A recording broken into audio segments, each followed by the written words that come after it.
Bonjour les humains, toujours 16 octobre 2023, je suis rentré dehors, c'est l'hiver. Ils ont coupé le soleil, ceux qui,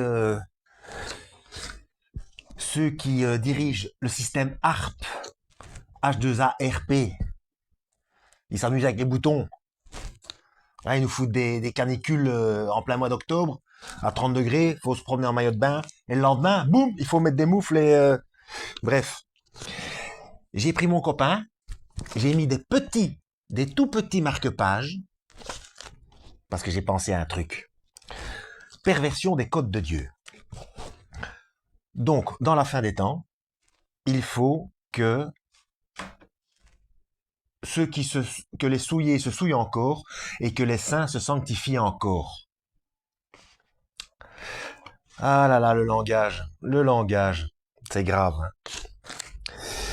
Alors, dans mon copain, on sait qui a élaboré ce truc. Évidemment, il y a des choses vraies, il y a des choses qui sont devenues vraies à force qu'on manipule les esprits. Et enfin, bref. Alors, que le saint se sanctifie encore. Qu'est-ce que c'est se sanctifier? Un marque-page.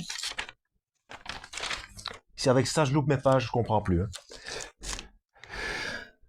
Sanctifier. Non, d'abord, saint. Qu'est-ce que c'est un saint?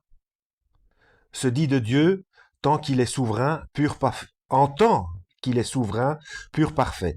Se dit de quelqu'un qui, selon l'Église, ça y est, ça commence. Quelle Église? A mené une vie exemplaire, a pratiqué des vertus évangéliques et a été canonisé. La Sainte Vierge, l'Évangile selon Saint Jean, le jour de la fête de Saint, alors qui mène une vie exemplaire sur le plan moral ou religieux, qui appartient à la religion, qui a un caractère sacré, année sainte, etc.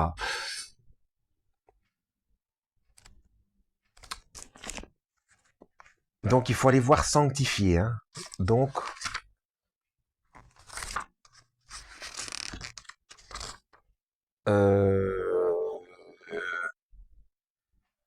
IJKLMNO, c'est pas loin. Hein.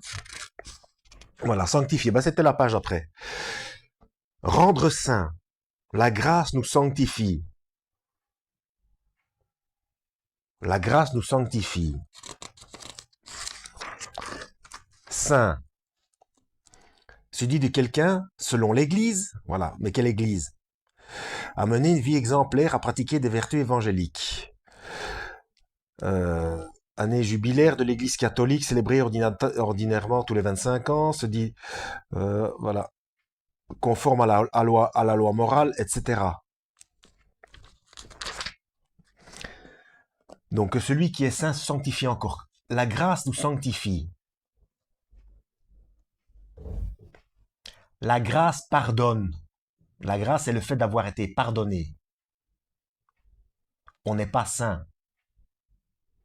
Il faut comme Yeshua a dit, il faut porter sa croix, renoncer à soi-même, entrer en guerre contre soi-même. Les mauvais penchants. Là, on commence à se sanctifier, c'est-à-dire à rejeter tout ce qui est mauvais, à lutter contre soi-même. À quoi je voulais en venir? Oui, voilà. Donc ça, c'est le dictionnaire. Hein. Donc élaboré et modifié au fur et à mesure du temps par ceux qui se disent immortels. Hein. Donc l'Académie française. Seulement voilà, la traduction en grec et auparavant en hébreu, ça a rien à voir. Enfin, ça a à voir sans vraiment y avoir. Enfin bref, c'est sanctifier, c'est mettre à part. Regardez la traduction du grec et de l'hébreu. C'est mettre à part. Que celui qui est sanctifié se sanctifie encore. Donc celui qui s'est mis à part pour obéir à Dieu, qui continue à rester à part. Alors forcément, en dehors du péché. Et celui qui est souillé, qui se souille encore. Donc, parce que comme le jugement doit être juste, il n'y aura pas de demi-mesure. Donc, il y aura ce sera de plus en plus net avec le temps. Il y aura pas de mélange. On peut pas servir deux dieux. On peut pas servir Dieu et Mammon. Voilà. Donc, voilà. Ça, sanctifié et saint, c'est pas être exemplaire et non, c'est tenter de l'être parce qu'on s'est mis à part. Véritable traduction biblique et pas invention. Il y avait un autre mot. Ouais. Les exégèses bibliques. Donc les gens qui au départ ont traduit et qui ont fait des textes. Donc les exégètes. C'est avec un X. Exégète.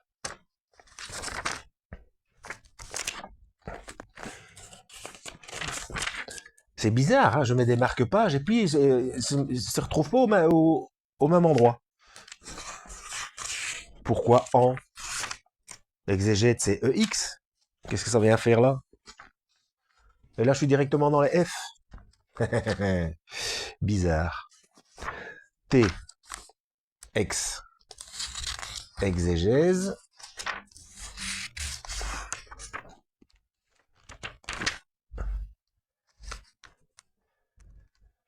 Alors, exégète, spécialiste de l'exégèse, donc exégèse, science qui consiste à établir selon les normes de la critique scientifique le sens d'un texte, particulièrement de la Bible. Petit 2, interprétation d'un texte fondant notamment sur des bases philologiques. Voilà, science qui consiste à établir selon les normes de la critique scientifique. Quelle science déjà? Le sens d'un le sens d'un texte. Donc, science qui consiste à établir. La Bible n'est pas claire. Il faut établir. Bon, se fondant notamment sur des bases philologiques. Philologiques. Qu'est-ce que c'est que cet animal?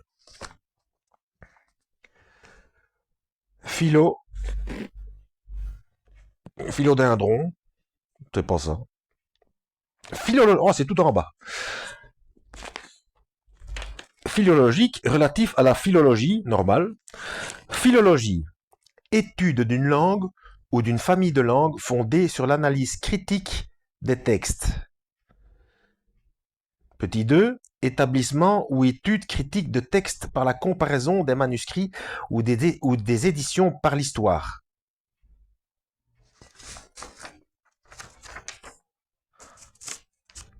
Donc déjà, il faudrait qu'il y en ait plusieurs des philologues.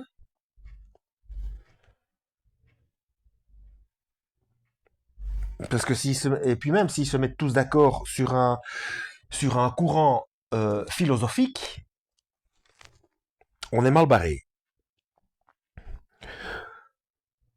Donc par chance maintenant, il y a des chaînes YouTube qui essayent d'expliquer ça en montrant comment ils sont arrivés à ces explications selon les textes originaux. Hein. Mais au tout début, en fait, je dis ça pourquoi? Parce que je suis tombé sur une vidéo que j'aurais dû filmer directement, où il y a un évêque catholique qui a avoué qu'il avait été décidé en 300 ou 400, enfin bref, très tôt, que les exégètes devaient, devaient être considérés comme supplantant la Bible. Mais ça, c'est la porte ouverte à toutes les fenêtres. Hein.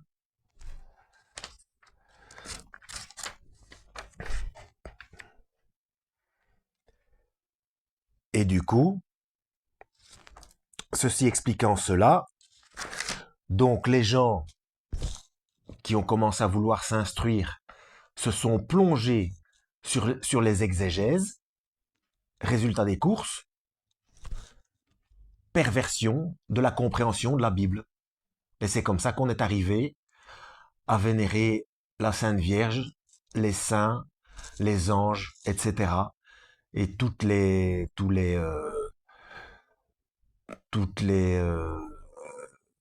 ce genre de doctrine et les manières de faire et la, le jour saint qui est passé enfin toutes les fêtes quoi, toutes les fêtes. Donc récupération enfin comme j'ai déjà expliqué, l'Empire romain qui a adapté le christianisme, hein. Et du coup, quand on explique à beaucoup, hein, il y a énormément de musulmans, quand on leur dit chrétien, ils pensent catholique. Résultat des courses, ils pensent idolâtre. Parce que eux, à la base, ils reconnaissent Yeshua, Jésus-Christ, comme un prophète. C'est déjà ça. C'est pas suffisant, mais c'est déjà ça. Mais pour eux, un chrétien est complètement à côté de la plaque. Évidemment, quand on parle d'un catholique, c'est vrai. D'autres chrétiens sont à côté de la plaque aussi, mais pour d'autres choses. J'en ai déjà parlé dans d'autres vidéos, hein, concernant le parler en langue et pour certains courants protestants et d'autres. Les Mormons aussi. Oh, les Mormons, ils sont bien à côté aussi, hein, les Mormons, avec leur histoire que Dieu a couché avec Marie. Alors on a les témoins de Jéhovah, il y a une histoire de... C'est chez eux ou c'est chez les Mormons? Témoins de Jéhovah, c'est que Dieu est carrément un extraterrestre, hein. Oui, bah oui, c'est ça, parce que Jésus, en fait, c'est aussi un extraterrestre qui peut devenir Dieu pour... Enfin, c'est tout un... Il va falloir que je fasse une vidéo à un moment donné là-dessus aussi, parce que je, je sais même pas s'il y en a qui sont au courant de ça, hein. Bref, voilà, les mots. Attention aux mots, même dans le dictionnaire. Donc, même dans le dictionnaire, le mot saint, c'est quelqu'un qui est parfait, qui a une vie irréprochable, etc. Non, il faut faire des efforts pour ça, il faut lutter. À la base, se sanctifier, c'est se mettre à part. Ça, c'est de l'hébreu et du grec. Se mettre à part du monde. D'ailleurs, Yeshua l'a dit, sortez du monde. Ne faites pas comme les gens du monde. Et quand on a ce langage-là, le catholique dit, ah, tu parles comme un protestant. Ouais, mais alors, ben, lisez la Bible. Jésus-Christ parle comme un protestant, alors. Arrêtez avec les étiquettes. Et il n'y a rien qui doit aller au-dessus de la Bible. Les exégèses, si les exégèses, c'est pas compliqué. Moi, j'ai lu différents trucs. Et quand un texte commence à voir qu'un texte ne va pas, c'est quand ça contredit l'Esprit de Dieu dans la Bible. Et pour ça, eh bien, c'est plus facile de le voir quand on est né de nouveau, quand on est né de l'Esprit, comme Yeshua l'a expliqué à Nicodème. Donc, né de nouveau, c'est le baptême du Saint-Esprit. Donc, le baptême de l'eau. D'ailleurs, Jean, le baptiste, Jean l'immergeur, il a même expliqué aussi. Moi, je vous baptise d'eau, mais c'est une métaphore, c'est une représentation. Celui qui vient après moi vous baptisera de feu et de Saint-Esprit. C'est ça le vrai baptême. Pas celui de feu, hein. C'est celui de Saint-Esprit. Le baptême de feu, c'est-à-dire, c'est selon les cas. C'est immerger dans le feu ceux qui seront punis et immerger dans le Saint-Esprit ceux qui sont prévus pour aller au paradis. Parce que celui qui n'est pas né de nouveau ne peut pas voir le royaume de Dieu. Et quand on est né de nouveau, l'esprit s'ouvre et on voit plus clair. Mais ça, c'est quelque chose c'est un sujet de moquerie pour beaucoup de catholiques. Alors que c'est le Christ lui-même qui l'a expliqué, qui en a parlé. Voilà, ça commence à être long, mais vous voyez ce que je veux dire, hein. Que Dieu vous guide.